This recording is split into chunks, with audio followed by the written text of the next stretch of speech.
I've got a great drill for you guys today. It's called the 2 up, 2 down drill. And it's just what it sounds. I'm gonna put 2 rounds into the upper thoracic region of this bad guy, who happens to be about 21 feet away.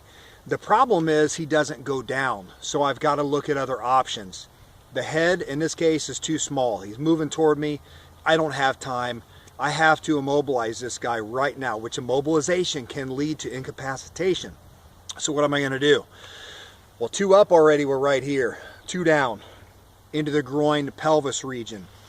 From my background in orthopedics, guys, I can tell you the hips are extremely vital to survival in a human being. There are blood vessels and nerves that run through that area. Not to mention, the pelvic girdle is the center of our bodies. Not only do our legs attach there, which keeps us mobile, but your spine attaches to the top of the pelvis as well. So beyond the background I have in orthopedics, my son 3 years ago was in a nasty car accident. Probably should not have walked away from it. By God's grace, and it was an absolute miracle, he tried to walk away from it and he couldn't. He had 5 pelvic fractures.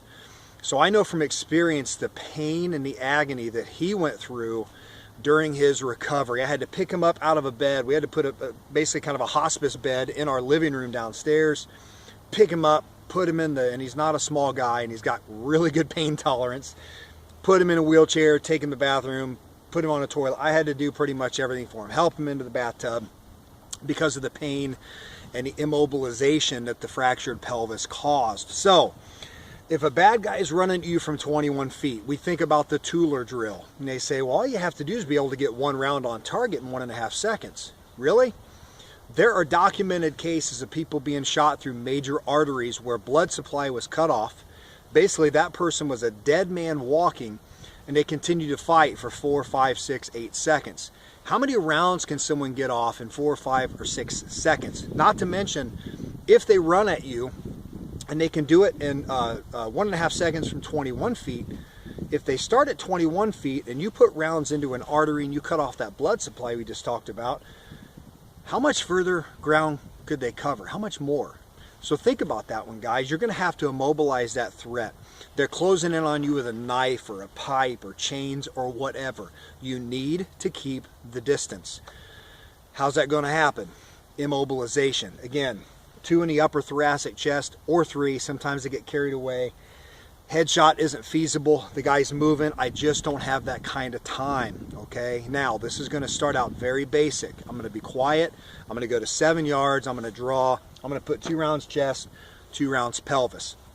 The second time through, I'm going to start doing verbal commands, and I really believe in those. I know I don't put them on tape all the time, but I do have a couple of videos with verbal commands on them.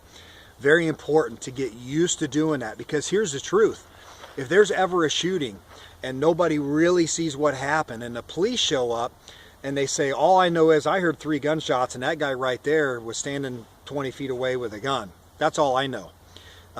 It's not good. Now, if you are yelling verbal commands and you're saying, put down the knife, leave us alone, let us go, etc., you're going to draw attention to where someone can say, hey, that guy's life was being threatened. This guy was closing a distance and he acted in self-defense. I like scenario 2 a lot better. So I'm going to do verbal commands, and I'm also going to get off the X because I've already put rounds into this guy. He keeps running forward and he's got a big 8-inch knife. And even if he fell into me and he jabbed that into my thigh and hit my femoral artery, slim chance I'm going to survive that, guys. So who really wins? Even if he dies, who wins? You go home, you don't go home, and neither does he. So you end up ultimately losing. So let's get off the X explosively. Now the third scenario, I'm going to simulate having a loved one with me. Whether it's a kid, I'm holding their hand, or I'm gonna hold my wife back, and I'm gonna verbalize that also to stay behind me. Hey, we don't want any trouble. Just let me and my family go. And then I'm gonna have to go to work from there, which is gonna involve moving the opposite way. So I'm gonna show you 3 different scenarios that I like to run this drill. Hope you guys enjoy it. 2 up, 2 down.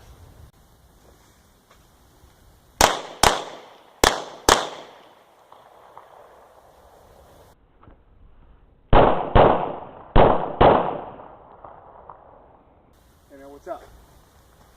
No man, I don't want any trouble. Just back up. Just give me some room. Back up.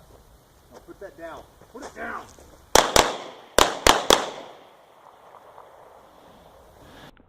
Hey man, what's up? No man, I don't want any trouble. Just back up. Just give me some room. Back up. No, put that down. Put it down.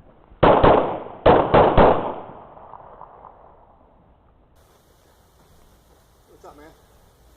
Stay behind me. Stay back. No, back up. Back up. Put that knife down. Put it down.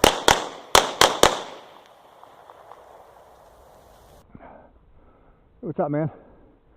Stay behind me. Stay back. No, back up. Back up. Put that knife down. Put it down. We ended up going 3 and 3. I know it's a 2 up, 2 down drill, but like I said, sometimes it turns into 2 up, 3 down, 4 up, 2 down. It varies. And I like to use my imagination when I train. You guys know that. I've mentioned it before. So, got a couple high, but in the front of the neck there, and then in the chest, and then right down here in the pelvis, which we really, really wanted. Now, the whole point of that, again, guys, keep in mind, use your imagination. You put rounds into the chest, the bad guy still keeps coming, so you've got to immobilize the threat. You have to save you or your family's life.